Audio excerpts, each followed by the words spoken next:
नमस्कार मित्रांनो, मी महेश पाटील. आपल्या पाटील हब या यूट्यूब चॅनलवर आपले मनपूर्वक स्वागत करतो.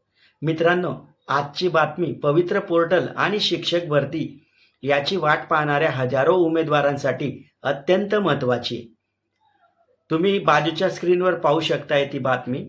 आजच्या लोकमत वृत्तपत्रात प्रसिद्ध झालेल्या बातमीनुसार पवित्र पोर्टलवरील शिक्षक भरती प्रक्रिया रखडल्याचे समोर आलेले आहे. या संदर्भात नेमकी काय माहिती समोर आली आहे आणि शिक्षण आयुक्तांनी कोणती नाराजी व्यक्त केली आहे आणि पुढे काय घडू शकते याची सविस्तर माहिती आपण या व्हिडिओमध्ये पाहणार आहोत. म्हणून व्हिडिओ शेवटपर्यंत मित्रांनो नक्की पहा. आता बातमीची जर सुरुवात पाहिली आपण मित्रांनो, लोकमतच्या वृत्तपत्रानुसार राज्यातील पवित्र पोर्टलवरील शिक्षक भरती प्रक्रिया सध्या रखडल्याचे समोर आले आहे. मग यामागील मुख्य कारण जर पाहिलं मित्रांनो, तर अनेक खाजगी शिक्षण संस्थांकडून बिंदू नियमावली तपासणी आणि रिक्त पदाची जाहिराती शासनाच्या पोर्टलवर नोंदवण्यात आल्या नाहीये. यामुळे संपूर्ण भरती प्रक्रियेवर परिणाम झालेला दिसून येतोय. याबाबत शिक्षण आयुक्त डॉक्टर सचिंद्र प्रताप सिंह यांनी नाराजी व्यक्त केलेली. बातमीत नमूद केल्याप्रमाणे राज्यातील हजारो रिक्त पदांची माहिती अद्याप पोर्टलवर नोंदवली गेली नसल्यामुळे शिक्षक भरती प्रक्रिया रखडण्याची शक्यता आता निर्माण झालेली मित्रांनो. मागासवर्गीय विभागाच्या विभागीय आयुक्तांना सूचना बातमीत पुढे सांगितलंय की पवित्र पोर्टलवरून शिक्षक भरती करण्याबाबत शासनाने नियम आणि नियमानुसार प्रक्रिया निश्चित केली होती.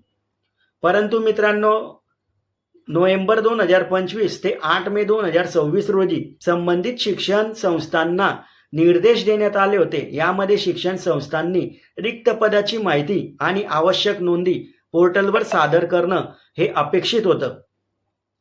रिक्त पदाची जाहिरात नोंदवण्यासाठी त्यांना सुविधा सुद्धा देण्यात आलेली होती. लोकमतच्या वृत्तानुसार सर्व व्यवस्थापनांना त्यांच्या रिक्त पदाची जाहिराती पोर्टलवर नोंदविण्यासाठी 9 मे ते 31 मे 2026 पर्यंत या कालावधीमध्ये सुविधा उपलब्ध करून देण्यात आली होती. मात्र मित्रांनो, या कालावधीत राज्यातील असंख्य संस्थांनी रिक्त जागाची नोंदणीच केली नसल्याची बाब ही स्पष्ट झालेली आणि यामुळे भरती प्रक्रियेतील पुढील टप्प्यांवर परिणाम होण्याची शक्यता निर्माण झालेली आणि ती शक्यता व्यक्त केली जाते.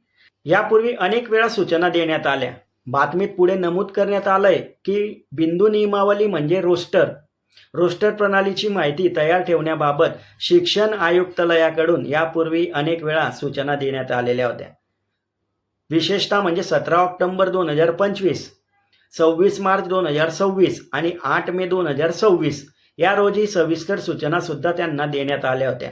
परंतु मित्रांनो, तरीही बहुतांश व्यवस्थापनाकडून बिंदू नियमावली तपासणीची प्रक्रिया पूर्ण करण्यात आलेली नसल्यामुळे ही बाब समोर आली आहे आणि याच कारणामुळे जाहिरातींची नोंदणी सुद्धा रखडल्याचे वृत्तपत्रामध्ये म्हणजे वृत्तामध्ये म्हटलं गेलंय.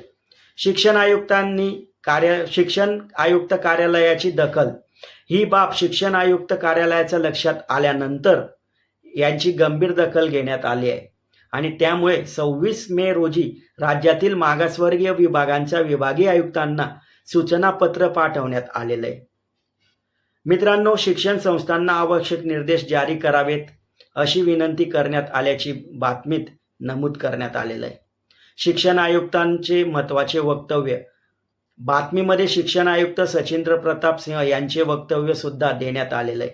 त्यांनी स्पष्टपणे म्हटलेलं आहे की ज्या संस्थांनी बिंदू नियमावली तपासून रिक्त पदांची जाहिरात पवित्र पोर्टलवर प्रसिद्ध केलेली नाही त्यांना 15 जूनपर्यंत मुदतवाढ देण्यात येते. तोपर्यंत त्यांनी रिक्त जागांची माहिती पोर्टलवर सादर करावी. म्हणजे ज्या संस्थांनी अद्याप रिक्त पदांची माहिती सादर केलेली नाहीये त्यांना आता 15 जूनपर्यंत अंतिम संधी देण्यात येते. यावरून निष्कर्ष एकच लक्षात येतोय मित्रांनो की आजच्या लोकमतमधील या वृत्तपत्रानुसार पवित्र पोर्टलवरील शिक्षक भरती प्रक्रिया सध्या रखडल्याचं चित्र दिसतंय. त्यामागे मुख्य कारण म्हणजे अनेक संस्थांकडून रिक्त पदाची माहिती आणि जाहिराती वेळेत पोर्टलवर नोंदवण्यात न आल्याची बाब समोर येते. आता 15 जूनपर्यंत संबंधित संस्थांकडून माहिती सादर केली जाते का नाही, त्यानंतर भरती प्रक्रियेला गती मिळते का याकडे सर्व उमेदवारांचं लक्ष लागलेलं आहे. मित्रांनो, व्हिडिओ आवडला असेल तर लाईक करा, चॅनेलला सबस्क्राईब करा आणि शिक्षक भरती संबंधी प्रत्येक अधिकृत अपडेटसाठी पाटील हब या यूट्यूब चॅनेलशी जोडलेले राहा. खाली बेल आयकॉन दिलंय, ते बेल आयकॉन प्रेस करा आणि आपल्या चॅनेलला सबस्क्राईब करा. धन्यवाद. जय हिंद, जय महाराष्ट्र.